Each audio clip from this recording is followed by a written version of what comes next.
기도하겠습니다. 하나님 감사합니다. 하루의 첫 시간을 주님께 드릴 수 있음이 저희에겐 축복이요 감사입니다. 첫 시간을 드리는 오늘 하루를 주님 받아주시고 하루의 시간에 첫 시간에 드리는 우리의 마음의 소원과 기도를 하나님 들으셔서 하나님이 저희의 문을 열어주시고 저희의 길을 여시며 저의 길을 먼저 앞서가시는 역사가 오늘 하루 있게 하여 주옵소서. 잠시 부족한 종이 말씀의 은혜를 나눕니다.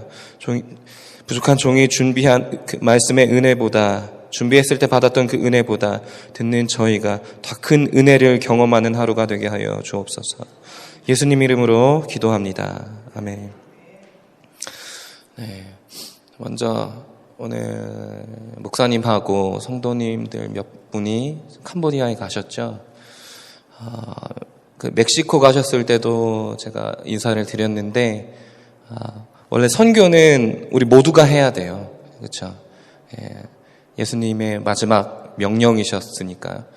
근데 간 분들이 우리가 이제 기도로 같이 해야 하는 이유는 우리가 해야 될 일을 대신 대표해서 선교를 가셨다. 우리가 이렇게 생각을 해서 우리를 대신해서 가신 분들을 우리가 좀 감사하는 마음과 또 함께 참여하는 마음으로 내일을 대신해 주는구나 하는 마음으로 같이 돌아오실 때까지 기도해 주시면 참 고맙겠습니다. 우리 한번 말씀 보겠습니다. 요한복음 13장입니다.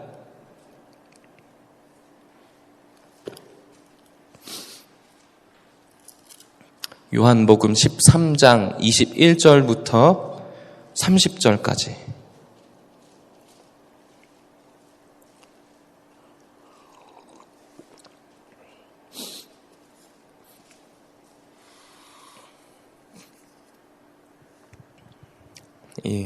요한복음 13장 21절로 30절까지 우리 한 절씩 나눠서 교독하겠습니다.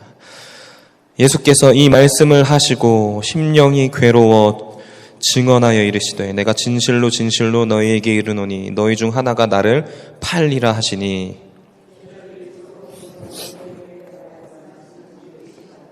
예수의 제자 중 하나 곧 그가 사랑하시는 자가 예수의 품에 의지하여 누웠는지라.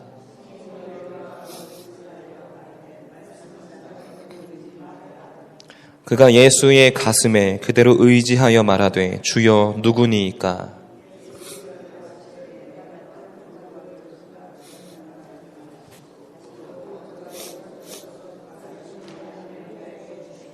조각을 받은 후 곧 사탄이 그 속에 들어간지라.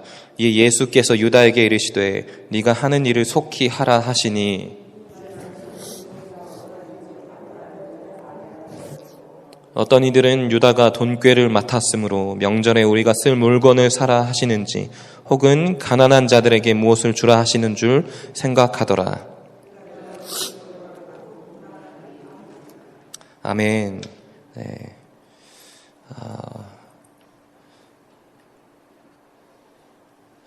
지난 선교 멕시코 선교 때 새벽에는 반주가 없어서 반주 없이 했는데 오늘 반주해 주시니까 너무 감사합니다.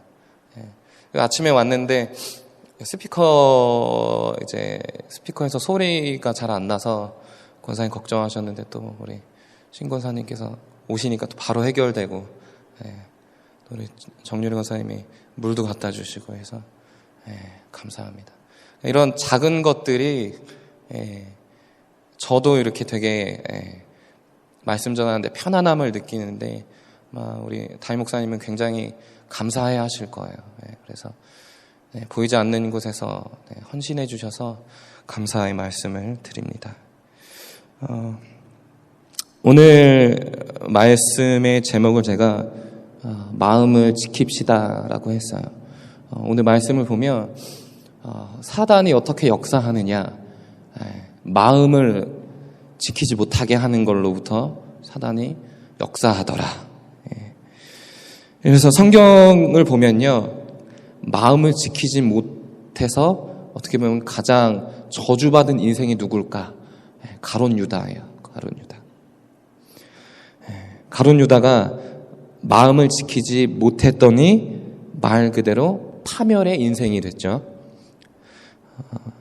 오늘 본문이 저희는 21절 그 중반부터 봤지만 13장 전체를 보면 마귀가 어떻게 역사하냐면 가룟 유다에게 속삭였어요. 그러니까 죄를 짓게 어떤 큰 충격을 줬다기보다 아주 작은 것부터 시작한 거야. 사단은 속삭였다. 그런데 문제는 가룟 유다는 사단의 그 속삭임이 사단의 속삭임인 줄 몰랐다는 거야. 그러니까 사단이 주는 생각인 줄 몰랐다. 그래서 처음에는 예수님을 얼마에 팔까? 본인 스스로도 이제 왜 이러나 싶었지만 점점 마귀가 속삭이는 그 작은 것에 넘어갔어요. 마귀가 우리에게 마귀의 역사도 있죠. 그래서 마귀가 우리를 돌에 걸리게 할 때는 단지 생각을 이용해요. 그러니까 작은 속삭임을 어떻게 이용하냐면 우리를 속삭임으로 우리의 생각을 바꾸는 거예요. 그렇게 우리가 하나님 말씀 의지하려고 우리의 마음을 지키는데 작은 속삭임으로 우리의 생각을 바꾸면 우리가 마음을 지키지 못하게 되는 거죠. 그러면 어떻게 되느냐? 오늘 27절의 말씀이 일어나는 겁니다. 27절 요한복음 13장 27절을 같이 읽어볼까요? 시작. 조각을 받은 후 곧 사탄이 그 속에 들어간지라. 이에 예수께서 유다에게 이르시되 네가 하는 일을 속히 하라 하시니. 아멘. 마음을 지키지 못했더니 무슨 일이 생기냐면 사탄 마귀가 그 마음에 들어갔다는 거예요.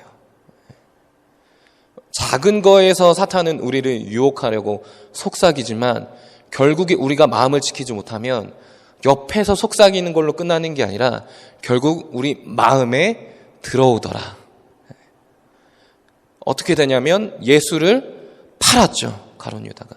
지금은 우리가 어떻게 되냐면 우리 안에 있는 성령님을 우리가 밖으로 빼버리는 거예요. 그 자리에 사탄이 오게 된다는 거죠. 가룟 유다는 직접적으로 예수를 팔았지만 지금 우리는 예수님을 내모는 거예요.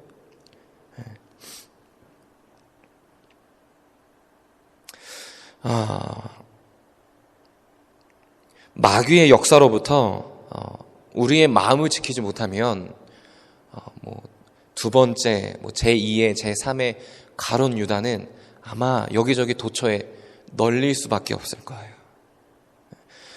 마음을 지키지 못해서 죄를 짓게 되는 경우를 성경에서는 실족하다 이렇게 표현을 하거든요. 그래서 누가복음 7장에 보면 누구든지 나로 말미암아 실족하지 아니하면 복이 있다. 그러니까 우리가 예수님만 생각하고 예수로 우리의 마음을 지키면 실족하지 않는다. 그런데 그 인생은 복되다. 이렇게 말씀하는 거예요. 제가 이 실족하다를 원어로 봤더니 실족하다가 함정에 빠뜨린대요. 함정에 빠뜨리다.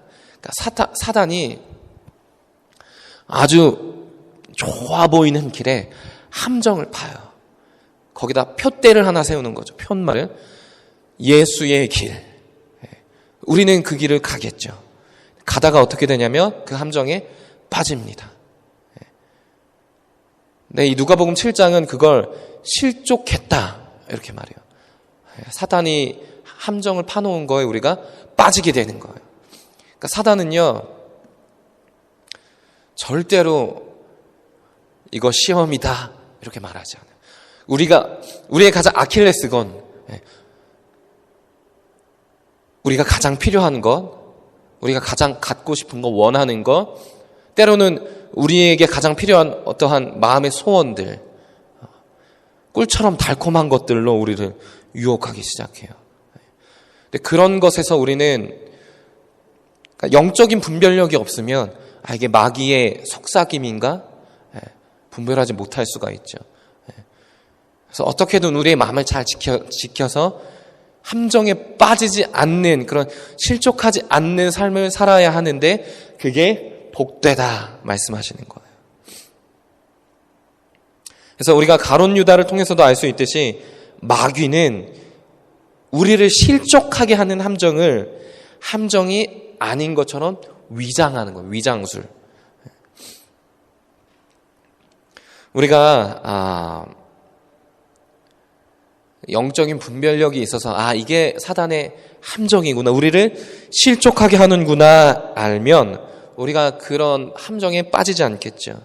그래서 사단은 신앙인이, 성도가 걸어야 할 길을 떠나서 다른 길, 죄의 길을 걷게 하기 위해 아주 잘 보기 좋게 함정을 꾸민다는 겁니다. 그래서 가룟 유다뿐만 아니라 많은 사람들이 마음을 지키지 못해서 실족하면서 끝까지 그 길을 이 길은 하나님의 길이야 착각하는 거예요. 분명히 가룟 유다처럼 함정에 빠지는, 실족하는 함정인데 우리가 잘 분별하지 못하고 깨어있지 못하다면 마귀의 속삭임처럼 함정임에도 불구하고 이거 하나님의 길이구나 착각할 수 있다는 거예요. 죄의 판단을 흐리게 해요. 제가 금요 예배에 설교할지 주일 예배에 설교할지 아직 말씀을 하나 준비하고 있는데, 성경에는 죄의 판단을 흐리게 하는 자리에도 가지 말라 그렇게 써 있거든요.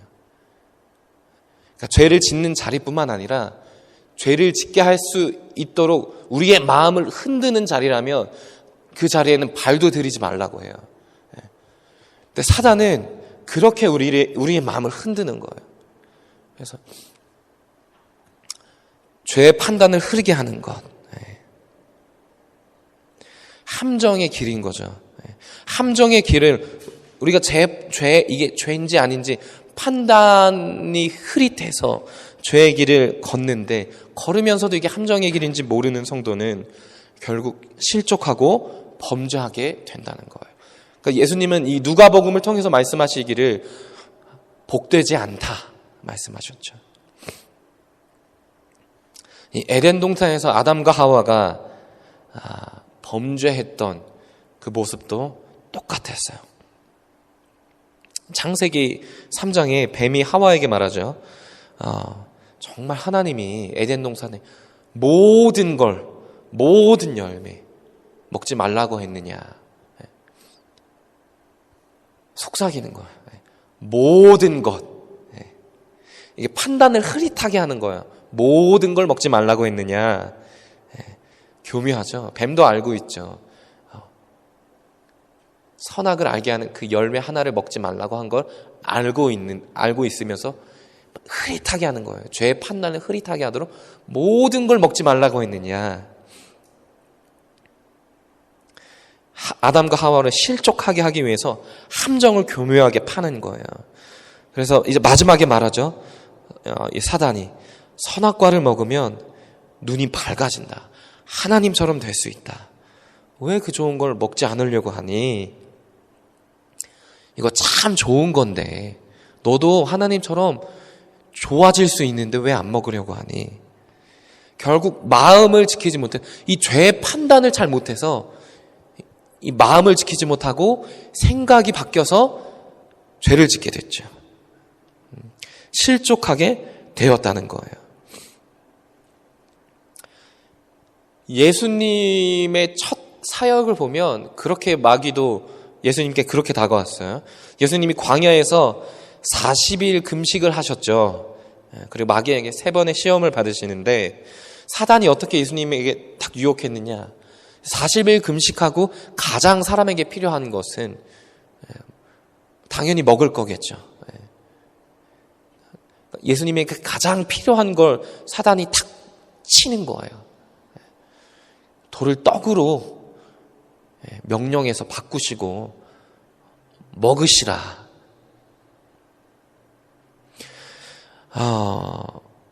이거 사실 40일을 광야에서 금식하신 예수님께는요, 이 속삭임이 엄청난 유혹이 아닐까 싶어요.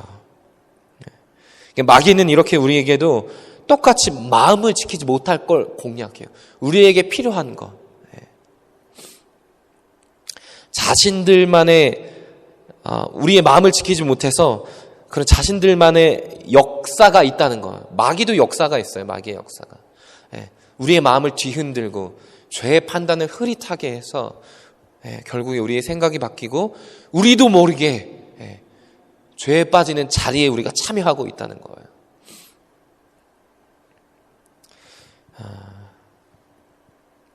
이 성경을 통해서도 알 수 있는 것은요, 우리에게 속삭이는 자리에 마귀가 있다. 마치 하나님의 음성인 것처럼, 하나님의 말씀인 것처럼 우리의 마음을 무너뜨리고, 그러니까 여러분들의 생각에 죄로 역사하는 거예요. 다만 우리가 그것을 분별하지 못해서, 우리가 눈치채지 못하고 마귀의 생각을 우리가 아무렇지 않게 내버려 둘 때가 많다는 거예요. 그래서 아마도 우리는 모르겠지만 다른 곳에서는 또 다른 가룟 유다가 있을 수 있다. 사무엘상 16장 7절 말씀을 보면요, 여호와께서 사무엘에게 이르시되 그의 용모와 키를 보지 말라. 내가 이미 그를 버렸노라.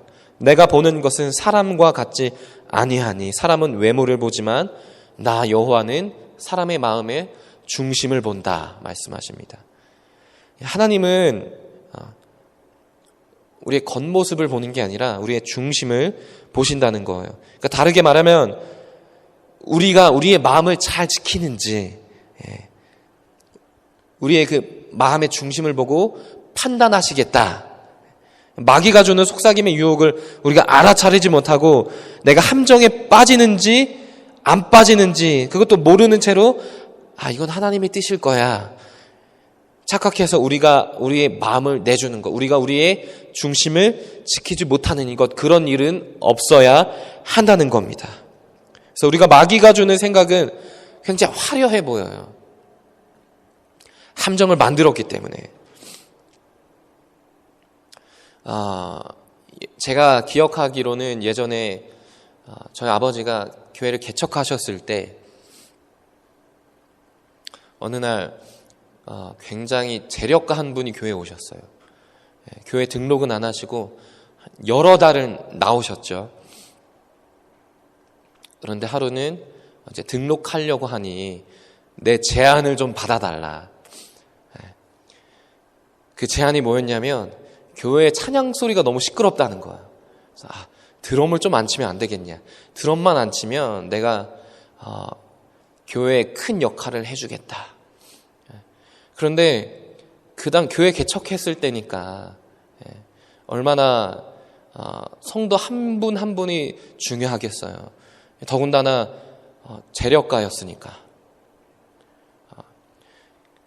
사단이 그걸 공략한 거였죠.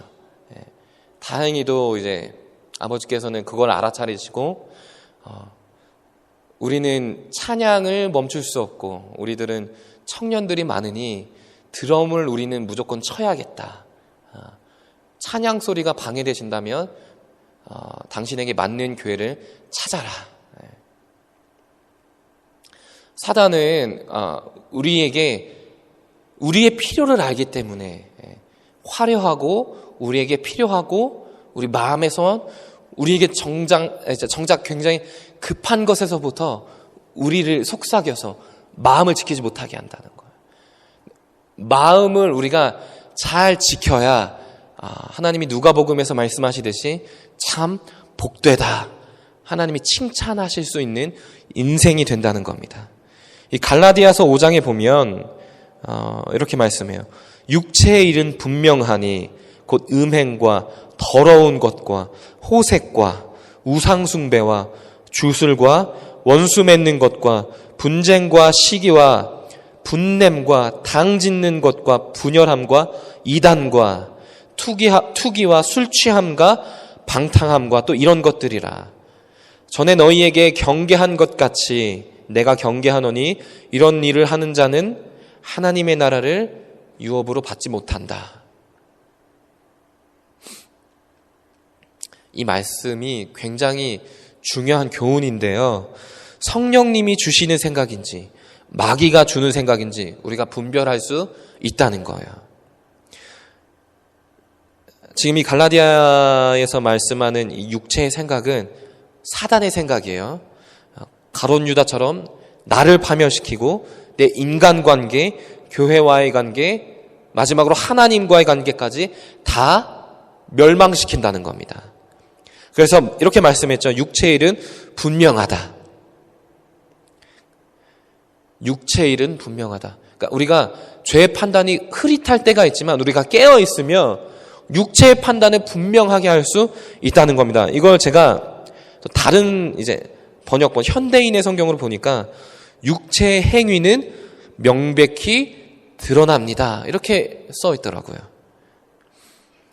사단의 생각은 분명하게 드러난다는 말씀이에요. 그렇기 때문에 저와 여러분이 영적인 분별력을 갖는다면, 우리 영적으로 깨어 있는다면, 성령님이 우리 안에 언제나 임하신다면 우리가 분명하게 이게 마귀가 주는 유혹인지 분별할 수 있다는 겁니다. 성령님이 함께 하시는 사람은, 다시 말해 성령님의 임재를 경험하는 사람은 하나님을 아버지라 부른다. 성경은 말씀해요. 또 성령을 받은 사람은 언행이 일치하는 삶을 살게 돼요. 성경이 말씀하고 있는 거예요. 그래서 우리가 오늘 하루가 말과 행동함에 있어서 화냄이 없고 분쟁이 없고 불평이 없다면 우리 안에 성령님이 함께 하실 수 있고 성령 하나님이 우리와 임재하는 삶을 살 때 우리는 영적인 분별력을 갖춰서 마귀의 유혹인지 하나님의 응답인지 분명하게 판단할 수 있다는 겁니다.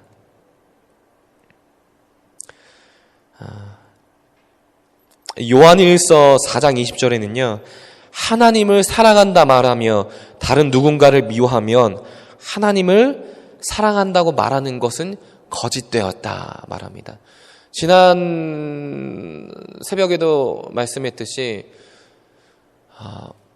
우리가 방언을 받았더라도 성령의 은사 방언을 받았더라도 우리 안에 사랑이 없으면 그것은 하나님이 주시는 방언이 아니다. 하나님이 함께하는 사람이 아니다. 더 나아가서 우리 마음 안에 사랑이 없으면 성령님이 함께하지 않는다. 그렇게 말씀했죠. 이 요한일서 4장 20절도 마찬가지예요. 하나님을 우리가 사랑한다고 말하지만 우리 마음에 누군가를 미워하는 마음이 있다면 하나님을 사랑한다고 말하는 것은 거짓되었다. 그래서 우리가 성령의 사람이라고 말하면서 누군가를 마음속에 미워한다면 하나님이 말씀하시기를 그것 때문에 하나님과의 관계가 끊어진다 말씀하는 거예요. 마귀의 역사를 우리가 분별해야 합니다. 우리가 누군가를 미워하는 것조차도 마귀의 생각일 수 있다는 거예요. 그래서 우리가 영적인 분별력을 갖기 위해서 이 성경에서 말하기를 하나님의 종이 되어야 한다고 말씀합니다. 우리는 하나님의 종으로서 종의 취급을 받아야 해요. 이 목사님들이 보면요, 가운을 입으면 이게 툴을 두르잖아요. 때로는 빨간색을 두르기도 하고요. 이거를 멍해라고 해요.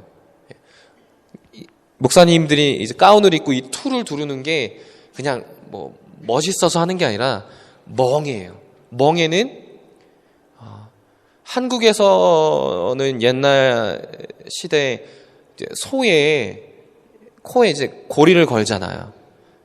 왜냐하면 소는 우리의 종처럼 내가 끌고 다니면서 일을 시킬 수 있으니까. 그것처럼 우리 목사님들이 이 툴을 매는 이 멍에를 맨다는 건 하나님의 종으로서 하나님이 시키신 일을 불평 없이 화냄 없이 다 잘 순종하겠다. 저는 하나님의 종입니다라고 우리가 고백하는 그런 상징이에요. 그런데 목사님들만 하나님의 종이 아니라 우리도 하나님의 자녀이자 종이라고 표현해요. 하나님의 종은 종의 취급을 받아야 하는 거예요. 근데 우리가 종의 취급을 받는 데 있어서 그 마음의 태도를 보면 진짜 주의 종인지 주의 종인 척을 하는지 분별할 수 있다는 거예요. 이단을 보면, 이단이 이제 교회에 침투하는 걸 보면 성도인 척을 잘하죠. 그런데 이단들은 성도가 아니에요. 성도인 척을 하는 거죠. 우리가 하나님의 주의 자녀로서, 주의 백성으로서, 하나님의 종으로서 우리가 신앙인의 삶을 살면서 하나님의 자녀인 척을 하면 안 되고, 하나님의 종인 척을 하면 안 되고, 하나님의 자녀가 되어야 돼요. 하나님의 종이 되어 마땅한 그 일의 감당을 해야 한다는 겁니다.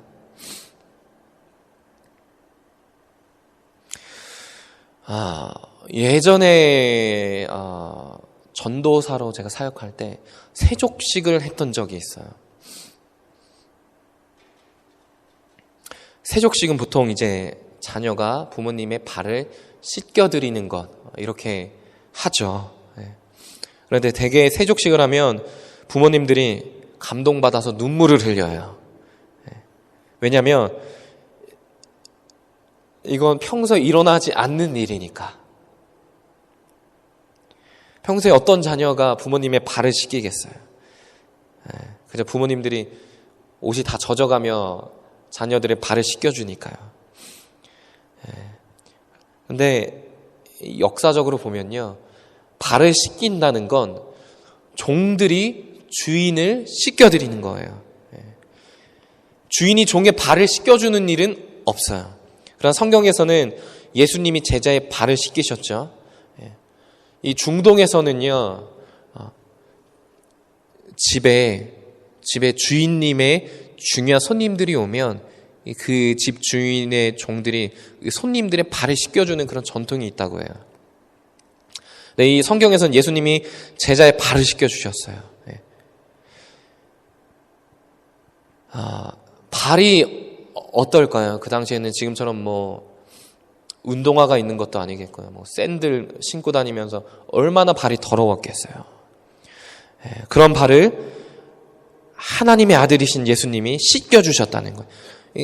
제자들은 굉장히 충격을 받았어요. 그러면서 예수님이 말씀하시기를, 내가 너희의 주인으로서, 너희의 선생으로서 너희의 발을 씻겨주었으니 너희도 서로 씻겨주어라 말씀하시죠. 내가 너희에게 이 낮은 자세로 섬긴 것처럼 너희도 그대로 행동하기 위해 내가 먼저 본을 보였다 말씀하셨어요.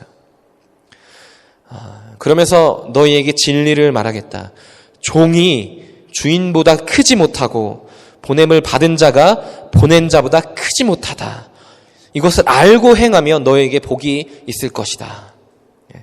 여러분, 우리는 우리의 마음을 지키기 위해서는 우리가 어떤 자리에 있는지 우리가 분명히 알아야 돼요. 우리가 하나님의 자녀인데 자녀로서 우리가 일을 감당하지 못한다면, 우리가 하나님의 종으로서 그 멍에를 우리가 거부한다면 우리의 마음을 지키지 못하는 거예요. 하나님은 그것은 복되지 않다, 복된 삶이 아니다 말씀하셨고, 우리가 우리의 지금의 그 위치를 우리가 제대로 받아들이고 인정하지 않는다면 죄의 판단을 흐릿하게 하는 그 자리에 계속 머무르게 된다는 거예요. 그래서 우리는 주님의 종임을 분명히 인식해야 합니다. 보냄을 받은 하나님의 종으로서 내가 정말 미워했던 사람을 용서하고 그 사람의 발을 씻겨줄 수 있는 그런 마음을 우리가 가질 수 있어야 한다는 거예요.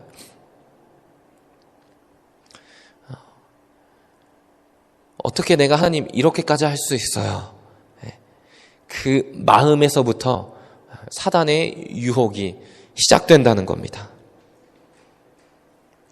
그래서 우리는 종으로서 쓰임받고 자녀로서의 취급을 받을 때 마땅히 당연하지, 내가 하나님의 자녀인데, 당연하지, 내가 주의 종인데. 이런 어떻게 보면 긍정적인 사고가 우리 신앙인에게는 굉장히 필요한 자세입니다. 마지막으로 그 에베소서 4장 30절에 보면 성령 하나님을 근심하게 하지 말라 말씀해요. 성령님이 우리에게 임재하셔서 역사하시는 것처럼 마귀도 우리 생각에 들어와 끊임없이 속삭이고 있어요. 그때마다 우리는 생각의 그 영적 분별을 정확히 판단해야 한다는 거예요. 그래서 야고보서에 보면요, 여러분은 하나님께 복종하고 마귀를 대항하십시오. 대적하십시오. 마귀는 도망갈 것입니다. 말씀이에요. 우리가 하나님의 자녀로서 주의 종으로서 하나님께 복종하고 우리가 마귀를 대적하는 삶을 살면, 우리가 하나님의 종임을 분명하게 인식하고 마귀를 대적하며 살면 사단 마귀는 도망간다고 말씀하죠. 그래서 바라기는 성령의 사람으로서 우리가 주의 자녀로서 하나님의 종으로서 우리가 영적 분별력을 갖고 마귀를 대적하며 사는 오늘 하루가 되기를 축복합니다. 우리가 마귀의 속삭임과 함정으로부터 우리의 마음을 잘 지켜내기 바랍니다. 그래서 그렇게 마음을 지켜내는 사람, 주의 종, 자녀의 귀한 삶이 되시기를 주님의 이름으로 축복합니다. 기도하겠습니다. 하나님 감사합니다. 오늘 하루를 주의 말씀과 기도로 우리 하루의 문을 엽니다. 하나님, 오늘 하루를 살면서 우리의 마음에 어려움들, 우리의 마음의 소원들 하나님 들으시고 역사하셔서 오늘 하루 저희의 길을 열어주시고 우리의 길을 닦아주시며 우리의 길을 먼저 가시는 놀라운 역사가 일어나는 오늘 하루 되게 하여 주옵소서. 감사를 드리며 예수님 이름으로 기도합니다. 아멘. 이 시간 주님의 이름 한번 크게 부르며 기도하며 나아갑니다. 주여! 주님, 오늘 하루를 주님께 나아가며 드립니다.